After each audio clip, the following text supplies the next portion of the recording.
केरल के कैथोलिक पादरी जॉर्ज पुनैया और राहुल गांधी के खिलाफ दिल्ली के तिलक मार्ग थाने में शिकायत दर्ज। सामाजिक कार्यकर्ता विनीत जिंदल के लगाया हिंदू देवी देवताओं का अपमान करने का इल्जाम। राहुल के सवाल के जवाब में पादरी ने कहा था, जीसस ही असली भगवान।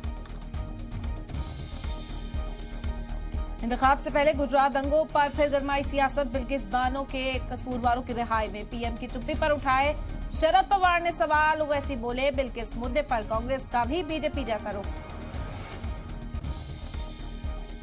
बिहार में अजीम इत्तेहाद की पहल में तेजस्वी को दिखी उम्मीद। नीतीश के फॉर्मूले में मुल्क में ऑपोजिशन की एकता का जताया भरोसा। प्रशांत किशोर का तंज, एक साथ बैठकर चाय पीने से नहीं होता इत्तेहाद। साइबर लुटेरों ने सीरम इंस्टीट्यूट के डायरेक्टर को लगाया 1 करोड़ रुपए से ज्यादा का चूना। रकम मांगने के लिए कंपनी के सीईओ आधार पूनेवाला के नाम पर व्हाट्सएप मैसेज भेजे। पुलिस ने नामालूम शख्स के खिलाफ केस दर्ज कर जांच शुरू की। कोलकाता में मोबाइल गेमिंग ऐप धोखाधड़ी केस में ईडी ने मारे 6 ठिकानों पर छापे। नोट गिनने के लिए मंगाई गई मशीन। अब तक 17 करोड़ रुपए कैश बरामद, गिनती जारी। बिहार के नवादा में पुलिस के लापरवाह रवैये से एसपी ने खोया आपा। तय समय में काम नहीं निपटने पर 5 पुलिस अफसरान को 2 घंटे तक जेल में किया बंद। बिहार पुलिस एसोसिएशन ने वाकई पर जताई नाराजगी।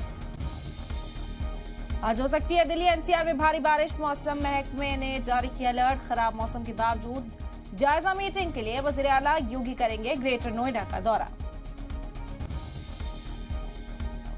दिल्ली में लंपी वायरस के 173 मामले सामने आने के बाद चेती दिल्ली सरकार रोकथाम के लिए रैपिड रिस्पांस टीम बनाकर हेल्पलाइन नंबर जारी की। मवेशियों के लिए आइसोलेशन वार्ड और मोबाइल पशु हेल्थ क्लिनिक खोलने की भी तैयारी।